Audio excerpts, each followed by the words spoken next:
My best friend's son looks just like me, and now I know why. I, 32 male, have been best friends with Matt, 33 male, since high school. We did everything together, parties, fights, college, breakups. He was like a brother to me. Matt married Rachel, the kind of woman who lit up a room. I was the best man at their wedding, held his ring, gave the toast. I meant every word when I said I'd always have his back. A couple years later, they had a son, Ethan. Beautiful kid. But the moment I laid eyes on him, something in me went cold. Because he looked exactly like me. Not a passing resemblance. Not, oh hey, kids look like everyone. No, the same dimples, the same green eyes, the exact same mole on his left cheek. I laughed it off. Genetics are weird, right? I joked to Rachel, you sure he's not mine? She didn't laugh, just gave a tight smile and changed the subject. That should have been a red flag, but I pushed it down. I had to. Matt was like my brother, and I never slept with his wife, at least, not that I remember. But then, I started remembering that night, 3 years ago. Matt was out of town. Rachel stopped by to check on me after I'd gone through a brutal breakup. We drank, we talked, we cried. I blacked out. I told myself nothing happened, but my gut kept screaming otherwise. It didn't help that every time I saw Ethan, it was like looking in a mirror. So I did something reckless. I bought a DNA test, one of those ancestry kits, told Rachel I was just curious about my roots, asked if Ethan could do it with me. She resisted. Matt wouldn't like that, she said. He's private. I pushed. Eventually, she gave in. 2 weeks later, I got the results. 99.9% match. I was Ethan's biological father. I stared at the screen for what felt like an hour. My hands were numb. My heart was in my throat. I texted Rachel the screenshot. 10 minutes later, Matt called me. I'll never forget the silence on the line. No anger, no yelling, just one sentence.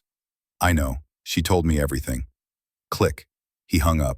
I tried calling back. No answer. I texted Rachel. Nothing. I even drove to their house. Empty. Lights off. No signs of them for days.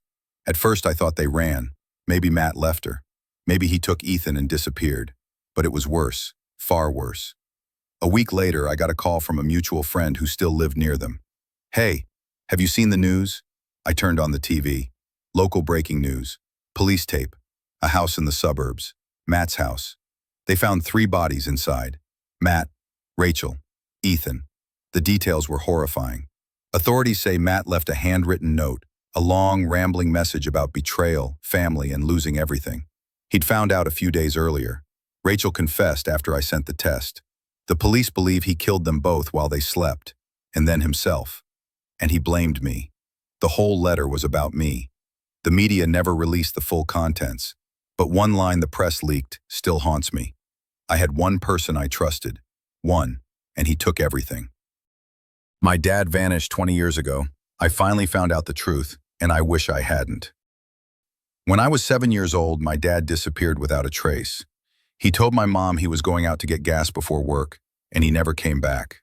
His car wasn't found, no credit card activity, no phone calls, nothing. It was like he walked into thin air. The police assumed he left us. My mom swore he wouldn't. I believed her, mostly because he'd been acting weird before he disappeared. He stopped sleeping, started putting tape over the keyholes in our house. He'd stare out the windows at night for hours like he was waiting for something, or someone. A week before he vanished, I woke up one night to find him standing over me crying. He whispered, "If anything ever happens, don't trust anyone who says they know the truth." At the time, I didn't understand. I just missed my dad. Fast forward 20 years. I'm 27 now. My mom passed away last year, and while cleaning out her attic, I found an old locked chest with my dad's initials carved into it. Inside were dozens of letters, all written by my dad. Every letter was dated after he disappeared. They weren't addressed to my mom or me. They were addressed to someone named Ben. I don't know a Ben. The letters were terrifying, full of paranoia, descriptions of being followed, begging Ben to stay hidden. One line burned into my brain. "They can wear any face, Ben, even hers, especially hers." I started digging. Hard. I checked police records.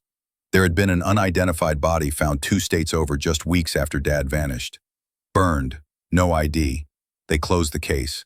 I submitted a DNA sample. Took almost 2 months. Last week I got the results. It was him. That body? Definitely my father. So now I knew. My dad didn't run away. He was murdered. And for some reason, my mom kept it a secret. Why? Then, 2 nights ago, I got a knock at the door. A woman, mid-30s, nervous. She looked familiar. She said her name was Hannah and asked if she could come in. She told me she used to work with my dad, that he was involved in something classified. She said she'd been tracking the people who took him out, that she wanted to help me understand what really happened.